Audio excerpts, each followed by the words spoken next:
কেমন আছেন আপনারা? অত্যন্ত চমৎকার সুন্দর একটা দিন আজকে। 31st night. আমরা আসলে আহ, বছরের শেষ দিন এবং বছরের শুরু একটা সময় আসতেছে না আমাদের কাছে। আমরা পিছনে অনেক দুঃখ, সুখ দুঃখ যেটাই বলেন না কেন আমরা অতিক্রম করেছি। আশা করি আমাদের 25 সালটা খুবই ভালো যাবে।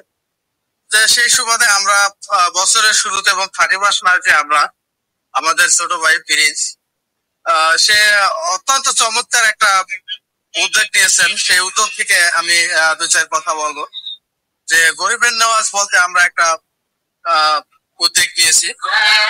আসলে গরিবের নেওয়াজ বলতে এখানে আমরা যেটা দেখেছি দীর্ঘদিনে, যে 25-24 সালে অসংখ্য লোক গরিব মানুষ তারা অনেক দুঃখ কষ্ট করেছেন। আমরা সেই জায়গা থেকে আমরা একটা আইডিয়া এবং ধারণা নিয়ে 25 সালটা দিকে আগাচ্ছি।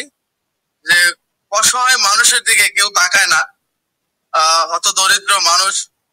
আমি যদি 24 সালের কথা বলি, মানুষ অনেক দুঃখ কষ্ট করছে, সেখান থেকে আমরা আসলে আমরা সামাজিক দায়িত্ব বোধ হিসাবে আমরা আসলে ওইভাবে দেখতে পারিনি। এখন যেহেতু ছোট ভাই একটা উদ্যোগ নিছেন, 2025 সালে আমরা এই উদ্যোগের সাথে আছি। গরিবের নেওয়াজ বলতে আমি যেটা বুঝাইতে চাচ্ছিলাম যে গরিবের দুঃখ সুখ এখানে আমরা পাশে থাকতে চাই। অসহায় হত দরিদ্র মানুষদের পাশে আমরা থাকতে চাই। সেখানে মানুষকে আমরা জানি না কতটুকু দিয়ে আমরা উপকৃত করতে পারবো, কিন্তু ইনশাল্লাহ আমরা আশা করি আমাদের এখানে আপনারা আমাদের সহযোগিতা করবেন। আর এই সহযোগিতার আলোকে আমরা সারা বাংলাদেশে এই গরিবের নেওয়াজ থেকে আমরা অসহায় দারিদ্র মানুষদের পাশে থাকতে চাই। এবং এই পাশে থাকাটা শুধু একা আমরা চাইলে পারবো না, সমগ্র বাংলাদেশের মানুষ এবং সারা বিশ্বের মানুষ আমাদের পাশে থাকবেন।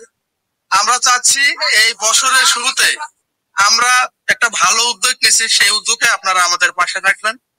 গরিবের নেওয়াজে আমরা সকলেই এগিয়ে আসবো।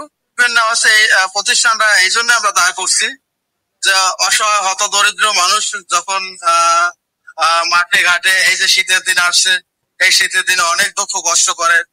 এবং বিশেষ করে এখানে মূলত আমরা এই গরিবের নেওয়াজটাকে আমি এইভাবে চিন্তা করলাম যে একটা ফ্যামিলিতে ধরেন মা বাবা, বিশেষ করে বা দাদা দাদি, তাদের 50 বছর হয়ে গেলে তারা বিশেষ কারণে তারা ছেলে মেয়ের কাছে তুচ্ছ তুচ্ছ তাচ্ছিল্যের একটা জায়গায় চলে আসে।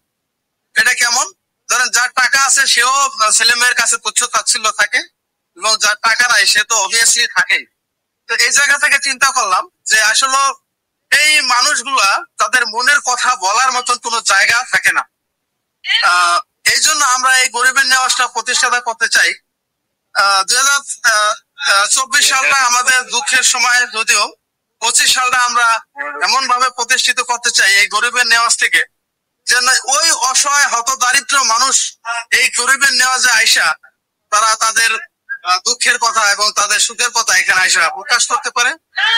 আর এই হত দরিদ্র মানুষদের, এই হতভাগা মানুষদের পাশে যেন আমরা থাকতে পারি, সেই লক্ষ্যে আমরা আগাইতে চাচ্ছি।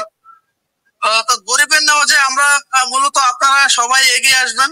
গরিবের নেওয়াজ এই প্রতিষ্ঠানটা আমরা 25 সাল থেকে শুরু করতেছি। আশা করি আমরা এই গরিবের নেওয়াজ থেকে অসংখ্য মানুষকে, যদিও আমরা এখান থেকে কাউকে অর্থনৈতিক স্বাধীনতা দিতে পারবো না, কিন্তু আমার বিশ্বাস এখান থেকে আমরা খাদ্যের একটা আমরা রাখছি, যেখান থেকে হত দরিদ্র মানুষ যাতে 2 মুঠো খাবার খাইতে পারে, সেই জায়গা থেকে আমরা একটা ভিশন বা মিশন নিয়েছি। এখানে আপনারা পৌঁছে আপনারা এগিয়ে আসবেন। 2024 সাল চলে যাচ্ছে, আমরা 25 সালটাকে আমরা সবাই উপভোগ করবো, আমরা এনজয় করবো। Thank you. আপনাদের সকলের দীর্ঘায়িত কামনা করছি।